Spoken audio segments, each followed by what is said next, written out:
दोनों काम बड़ा गाढ़ा उलझन समस्या वाला। कौन कौन? बोले कि अब रहीम मुश्किल पड़ी, गाढ़े दो काम, सांचे से तो जग नहीं और झूठे मिले न राम। सच्चा और ईमानदार होकर के रहो तो तुम्हारे अगल बगल वाले धक्का मारेंगे। अपने रिश्वत नहीं खाता है, हमको भी नहीं खाने देता है। एक भाई अभी मिले हैं, उनका नाम है रामलला, करह बिहारी सरकार का बड़ा दुलारा परिवार है। वो ट्यूशन करके गुजारा कर रहे हैं। बढ़िया नौकरी लगाने जा रहे थे उनके भाई साहब, बड़े भाई, शायद बैंक एम्प्लॉय थे। तो कहा कि रामलला चल तुझे बहुत बढ़िया नौकरी दिला रहा हूं। कहा कि नौकरी तो करूंगा भाई साहब, लेकिन मेरी एक शर्त है, झूठ नहीं बोलूंगा और चोरी और रिश्वतखोरी नहीं करूंगा। तो कहा कि तब तुझे नौकरी नहीं मिलेगी। कहा कि बिना नौकरी के रह लूंगा, लेकिन चोरी रिश्वतखोरी और असत्य का आश्रय लेना मेरे लिए संभव नहीं है, क्योंकि मैं करह वाले बाबा का कृपा पात्र हूं। तो संकट है कि नहीं? चोरी नहीं करता हूं तो नौकरी नहीं मिलेगी, नौकरी नहीं मिलेगी तो जीवन यापन कैसे होगा? इसलिए जीवन यापन के लिए अगर नौकरी कर लेता हूं और चोरी करनी पड़ेगी तो चोरी करनी पड़ेगी, तो जगदीश वो नहीं ले जा सकूंगा। अब क्या करूं? ये वो चौराहा है जहां आपको निर्णय लेना होगा कि हमें किसको खुश करना है, जगत को खुश करना है कि जगदीश को खुश करना है। ये निर्णय लेना पड़ेगा। यहीं पर आकर के प्राणी फिसल जाता है। जिसका भौतिक दृष्टिकोण होता है वो कहते रहे जो होगा देखा जाएगा, एक बार तो कर ही लो चोरी और रिश्वतखोरी वाला धंधा। तो भगवान से गए। आज गुरु जी के सामने ये समस्या है, शबरी के सामने ये समस्या है। गुरु जी ने दीक्षा दी है और कोई पाप नहीं किया है। न तो शबरी के प्रति दृष्टि में दोष है, न वाणी में दोष है, न मन चित्त बुद्धि में दोष है। बेटी शबरी, अरे जैसे वाल्मीकि जी के आश्रम में बेटी सीता रही है, तो क्या वाल्मीकि दोष के भागी हो जाएगी? शबरी ने कहा कि गुरुजी मेरे चलते आपको इतना अपमान सहना पड़ रहा है, मुझे अनुमति दीजिएगा। कि नहीं बेटी, जगत रूठे तो क्या परवाह, अगर है सही हमारी राह। जगत रूठे तो क्या परवाह, अगर है सही हमारी राह। भक्ति की महिमा अगम अथाह, जानकी नाह बाह पकड़ी। भक्ति की महिमा अगम अथाह, जानकी नाह बाह पकड़ी। प्रेम के सांचे परखनहार, भजोरे मन रघुवर राम हरि। प्रेम के सांचे परखनहार, भजोरे मन रघुवर राम हरि। एक बहुत प्यारा श्लोक है मनस्वियों के लिए, मनीषियों के लिए, प्रभु के प्यारे दुलारों के लिए। निंदन्तु नीति निपुणा यदि वास्तुवन्तु, लक्ष्मी समाविशतु गच्छतु वा यथेच्छम्। अद्यैव वा मरणमस्तु युगान्तरे वा, न्याय्यात् पथः प्रविचलन्ति पदम न धीरा। जो धीर पुरुष होते हैं उनके जीवन में काम बढ़िया करेंगे, शास्त्र समर्थित प्रभु को पसंद आने वाला काम करेंगे। बोले कि इससे बहुत से नीति निपुण लोग तुम्हारी आलोचना कर रहे हैं। बोले निंदन्तु नीति निपुणा, करने दो निंदा। यदि वा स्तुवन्तु, बोले कुछ लोग आपकी बड़ी बड़ाई कर रहे हैं कि ऐसे भीषण युग में भी इतनी ईमानदारी निभा रहे हैं, स्तुति कर रहे हैं। बोले उससे भी मुझे मुझ पर ताव नहीं देना है। निंदन्तु नीति निपुणा यदि वा स्तुवन्तु लक्ष्मी समाविशतु गच्छतु आयथेच्छम। संपत्ति खूब आने लगी है तो इसे इतराओ मत। बोले कि घर की सारी संपत्ति बर्बाद हो जाएगी जो रास्ता अपनाया है। बोले कि लक्ष्मी को चले जाने दो। हो सकता है आज ही न्याय पथ पर रहने के कारण तुम्हें कोई गोली मार दे। बोले अद्यैव वा मरणमस्तु, कोई बात नहीं। अथवा युगांतरे वा, जो युगांतर तक हम बरकरार रहे। हमें इधर देखना नहीं है, कर्मण्येवाधिकारस्ते। हमें तो अपने कर्तव्य पालन पर दृष्टि रखना है। हमने गलत काम नहीं किया है बेटी। न तुम्हें कहीं जाने की जरूरत नहीं है, न तुम्हें कहीं जाने की जरूरत है, न मुझे कहीं जाने की जरूरत है, न तुम्हें मुंह छिपाने की जरूरत है, न मुझे मुंह छिपाने की जरूरत है। फिर क्या होगा? बोले जो हमारा प्रभु चाहेगा वह होगा। इतने में अभी गुरु और शिष्य की बात पूरी भी नहीं हुई थी, तब तक सुनी नभवाणी तब ही कान, जा रहे हो सेवा माही विमान। सुनी नभवाणी तब ही कान, जा रहे हो सेवा माही विमान। सुनी नभवाणी तब ही कान, जा रहे हो सेवा माही विमान। सुनी नभवाणी तब ही कान, जा रहे हो सेवा माही विमान। जा रहे हो सेवा माही विमान। जा रहे हो सेवा माही विमान। क्योंकि किए शबरी को आश्रय दान, कीर्ति तब जगत माही पसरी। दियो सबरी को आश्रय दान, कीर्ति तब जगत माही पसरी। कियो शबरी को आश्रय दान, कीर्ति तब जगत माही पसरी। कियो सबरी को आश्रय दान, कीर्ति तब जगत माही पसरी।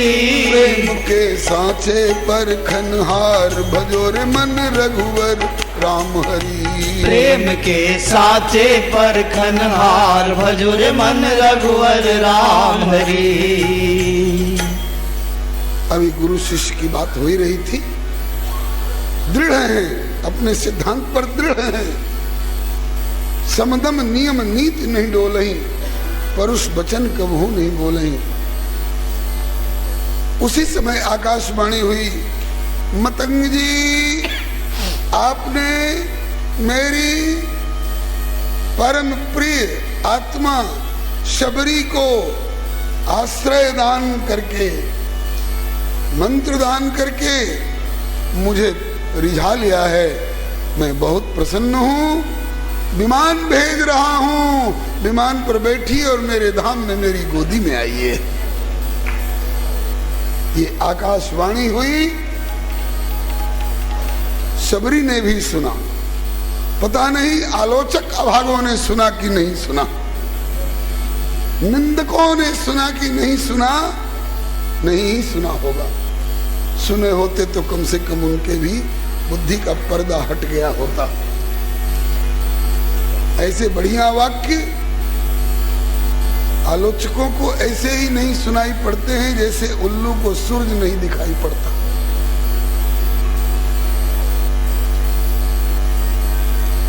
बस गुरुजी के कान में आवाज पड़ी और तुरंत विमान आकर, मैं विमान भेज रहा हूं, मेरे धाम आइए। आपने शबरी जैसी भक्तिमती को प्रश्रय दिया है, से मैं अतिशय प्रसन्न हूं। जगत रूठ रहा है तो रूठने दीजिए। जगदीश प्रसन्न। उसी समय विमान आकर उपस्थित हुआ। शबरी के देखते देखते गुरुजी विमान में बैठे। और बोले कि बेटी तू घबराना नहीं, देखा ना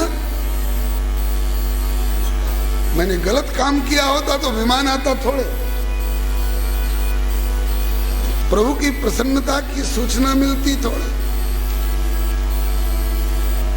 तू कहीं मत जाना यहां से, औरों को भगवान के यहां तक जाने वाला रास्ता ढूंढना और अपनाना और चलना पड़ता होगा।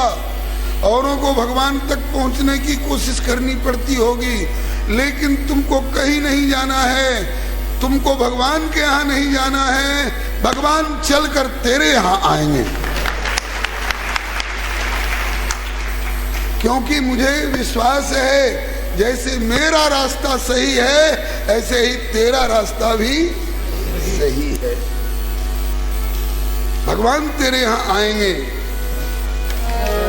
कहें शबरी से बचन ललाम, तेरी कुटिया में है राम। कहे सबरी से बचन ललाम, तेरे कुटिया में है राम। कहे शबरी से बचन ललाम, जा रहे हो मैं तो प्रभु के धाम। कहे सबरी से बचन ललाम, जा रहे हो मैं तो प्रभु के धाम। जा रहे हो मैं तो प्रभु के धाम। जा रहे हो मैं तो प्रभु के धाम। तेरी कुटिया में आई है राम, रहो सेवा में सतत अड़ी। तेरी कुटिया में आई है राम, रहो सेवा में सतत अड़ी।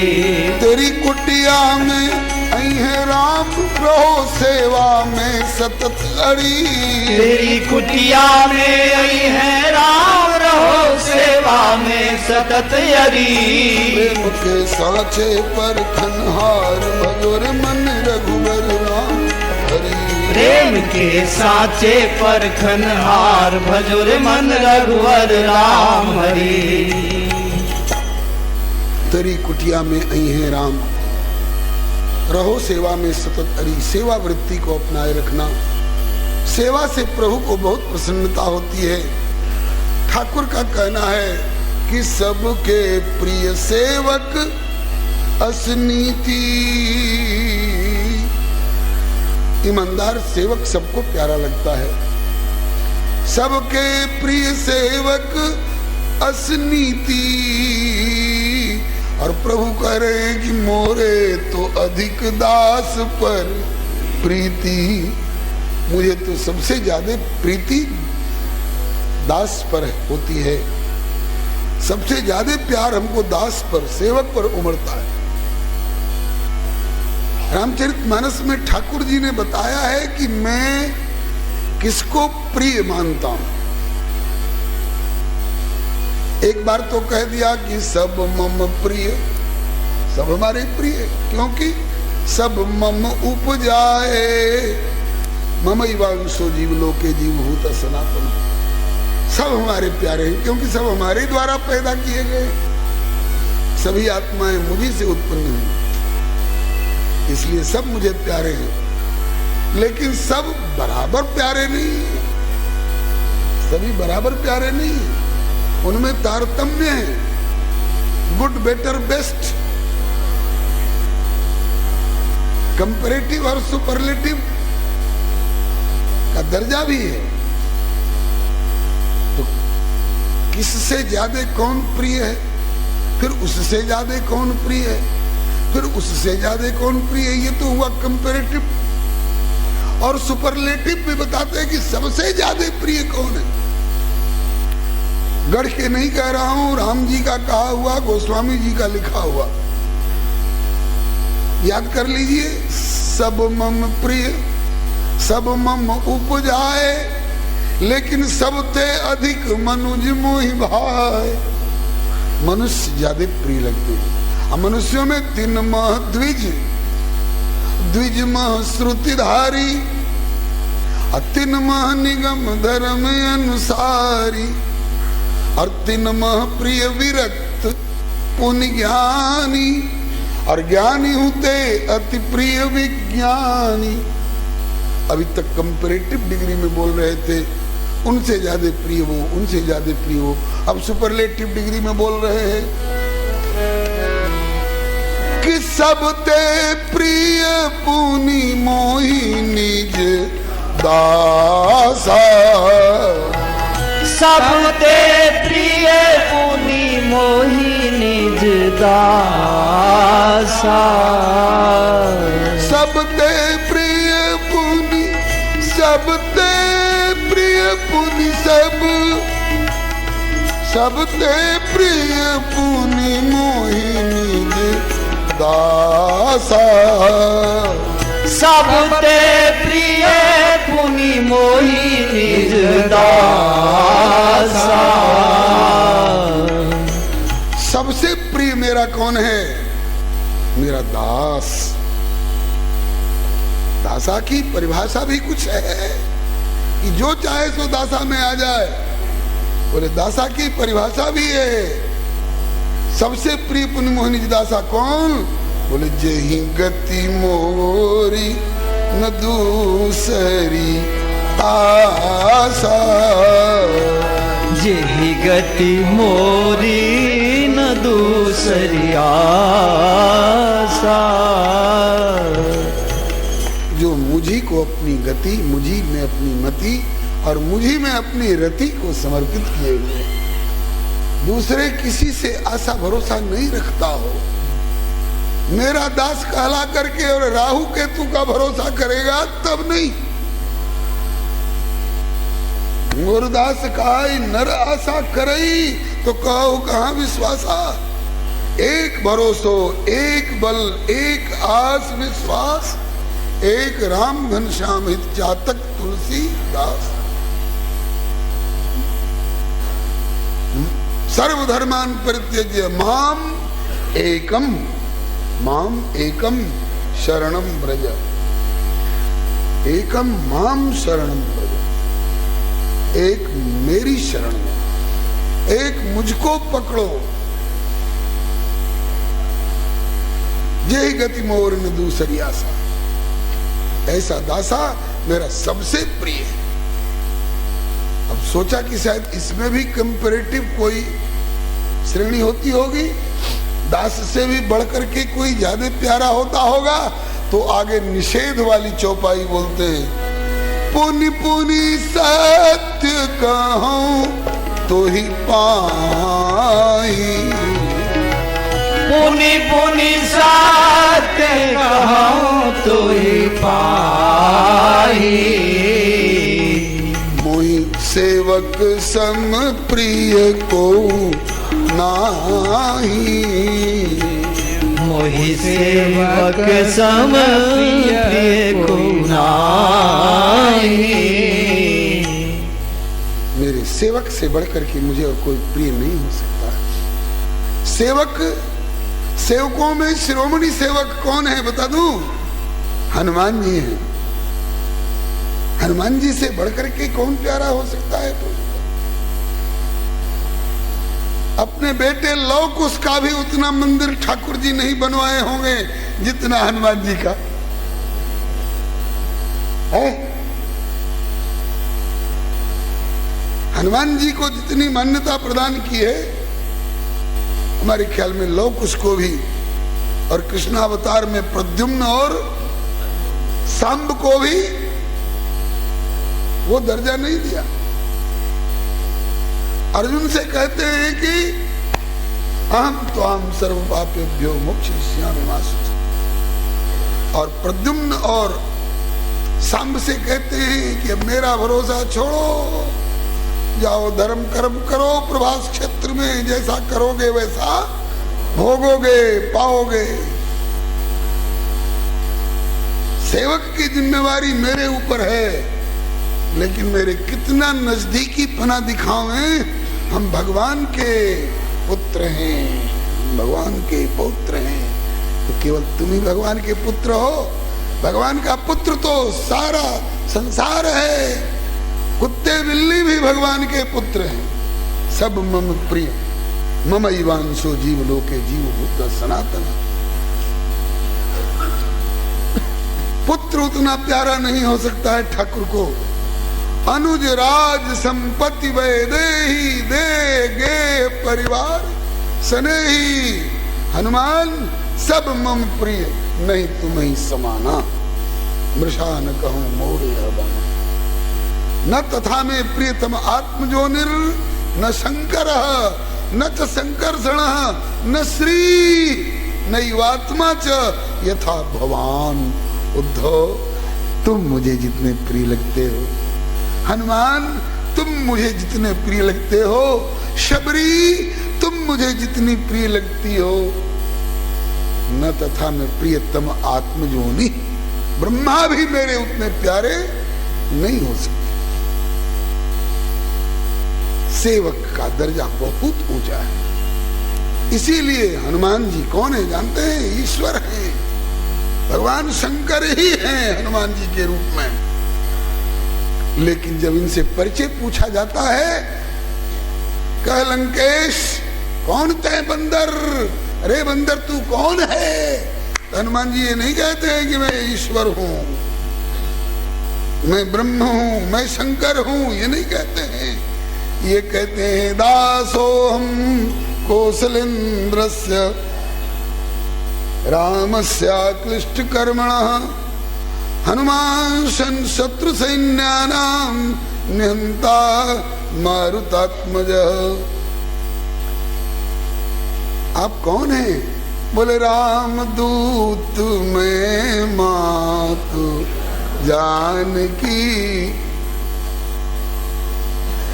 झूठ तो नहीं बोल रहे हो? बोले सत्य शपथ करुणा निधान की। मैं रामदूत हूं, मैं रामदास हूं, मैं श्री राम का सेवक हूं। ये हनुमान जी का परिचय।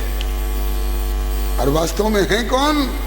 जय शरीर रति राम सो ते आदर ही सुजान। रुद्रदेह तजनेह वसु बानर भय हनुमान। अर्थात स्वयं शंकर भय हनुमान। श्री चैतन्य महाप्रभु जी साक्षात श्री कृष्ण है। श्री चैतन्य देव के रूप में साक्षात श्री कृष्ण है, निर्विवाद।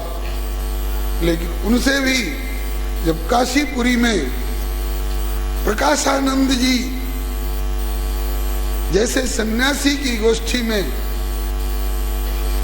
सबसे तेजस्वी होकर के भी, और श्री चैतन्य महाप्रभु जी जब सबकी रखी हुई जूती के पास बैठे, लोग इनके तेज से हतप्रभ हो गए।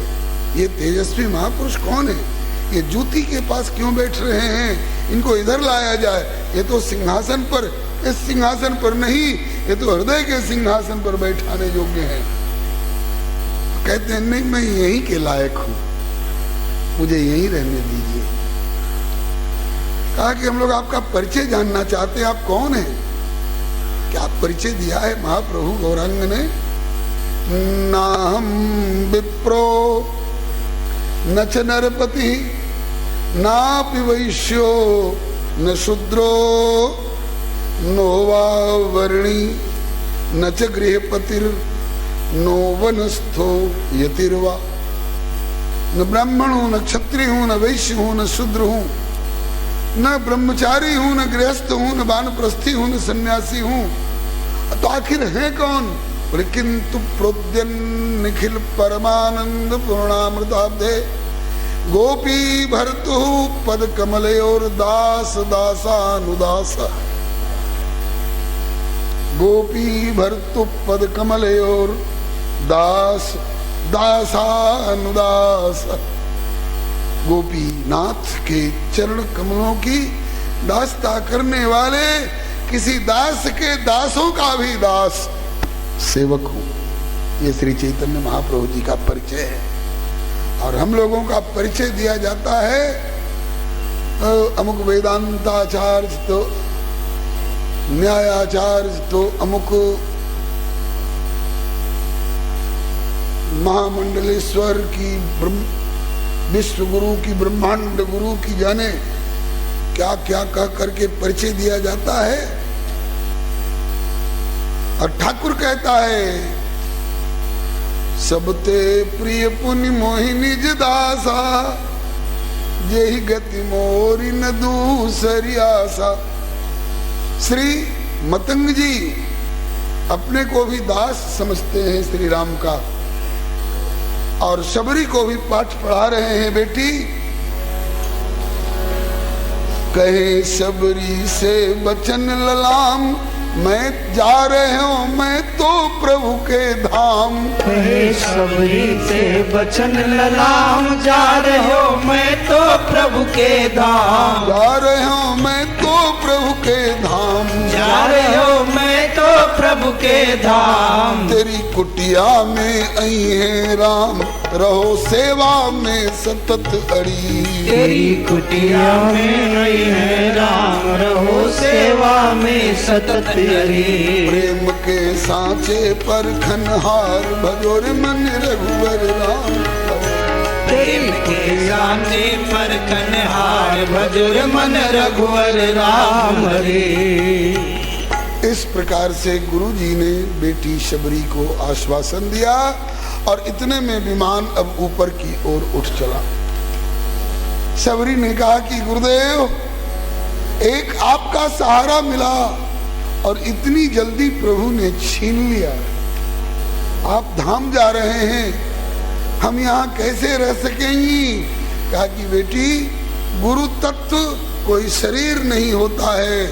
गुरुर् ब्रह्मा गुरुर्विष्णु गुरुर्देवो महेश्वरः, गुरु साक्षात परब्रह्म तस्मै श्री गुरुवे नमः। ये शरीर गुरु नहीं है, गुरु का प्रतिनिधित्व कर रहा है। आजकल बहुत से लोग ऐसे निकले हैं, कहते हैं कि राम कृष्ण नारायण शिव हनुमान दुर्गा इत्यादि का फोटो भी घर में हो तो निकाल के फेंक दे। ये अब कहाँ रहे, ये तो हुए थे और गुजर गए। बोले तब किसको रखे? बोले मेरा फोटो लॉकेट में लगा के घूमो। मैं व्यास गद्दी से किसी का नाम लेकर व्यक्तिगत आलोचना नहीं करता हूं, लेकिन अनीति का समर्थन भी नहीं कर सकता। व्यास गद्दी अनीति का समर्थन नहीं करेगी, व्यास गद्दी सत्य कहेगी। अपनी पूजा कराने के पीछे भगवान का फोटो भी घर से निकलवा के फेंकवा देते हैं लोग। कहते हैं कि मैं गुरु हूं, और गुरु ही नहीं मैं साक्षात परब्रह्म हूं, मुझी को सब कुछ जानो मानो। ठीक है, अपने शिष्यों के लिए गुरु आप हैं, आपका कोई गुरु है कि नहीं? शिष्यों के लिए आराध्य आप हैं, आपका कोई आराध्य है कि नहीं?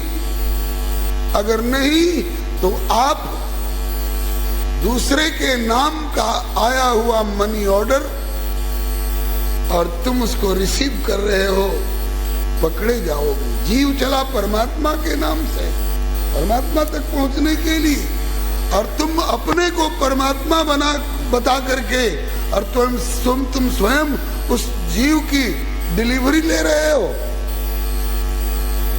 अपने को भगवान बता रहे हो। ये हमारी ऋषियों की पद्धति नहीं है। नारद जी ने ध्रुव जी को दीक्षा दी, नारद जी ने प्रहलाद जी को दीक्षा दी, नारद जी ने वेद व्यास जी को भागवत का उपदेश किया, नारद जी ने वाल्मीकि जी को रामायण का उपदेश किया। लेकिन नारद जी ने किसी के सामने ऐसा नहीं कहा कि राम कृष्ण को निकाल के फेंक दो और मेरा फोटो लॉकेट में लगा के घूमो। नारद जी ने अपने को उनका प्रतिनिधि बताया। भगवान तो भगवान ही है, परमात्मा ही गुरु हो सकता है।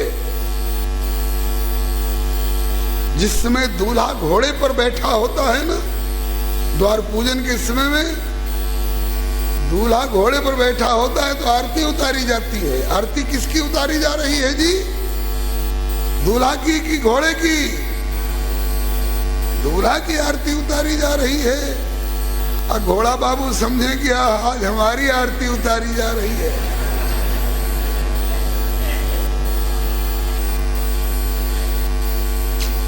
तब घोड़ा बाबू से कहा जाएगा कि बेटे जरा दूल्हा को उतर जाने दे, तब देखे कि तेरी कितने लोग आरती उतारते हैं। अब दूल्हा में भी वो शरीर दूल्हा है जिसकी आरती उतारी जा रही है, उसमें से उस दूल्हा को यहां से निकल जाने दीजिए, फिर देखिए कि कितने लोग आरती उतारते हैं। दूल्हा कौन है, वर कौन है?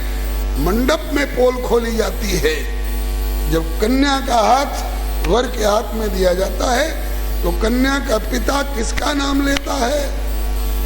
भले पप्पू के हाथ में पिंकी का हाथ दिया जा रहा हो, लेकिन कन्या का पिता ये नहीं कहता है कि मैं अपनी पिंकी का हाथ पप्पू के हाथ में दे रहा हूं। उस समय नाम उसी परम पति का लिया जाता है। पूछिए किसी विवाह कराने वाले पंडित से कि कन्या के पिता से क्या संकल्प करा रहे हो? पप्पू कर कमले पिंकी कर कमलम समर्पयामी नहीं कहता है। कन्या का बाप कहता है विष्णु स्वरूपाय वराय लक्ष्मी स्वरूपिणीम कन्याम तुभ्यमहम संप्रददे। इस विष्णु स्वरूप वर के हाथ में, नारायण स्वरूप वर के हाथ में अपनी लक्ष्मी स्वरूपिणी कन्या का हाथ दे रहा हूं। मतलब कि वर नारायण है और कन्या लक्ष्मी। शरीर चाहे वो किसी परिवार का, ऐसे ही जो दीक्षा दे रहा है वह गुरु नहीं है। गुरु ब्रह्मा, गुरु विष्णु, गुरुर्देवो महेश्वरा, गुरु साक्षात पर ब्रह्मा, तस्मै श्री गुरुवे नमः। और ये कौन है? बोले उस गुरु के प्रतीक, उस गुरु के प्रतिनिधित्व करने वाले। On behalf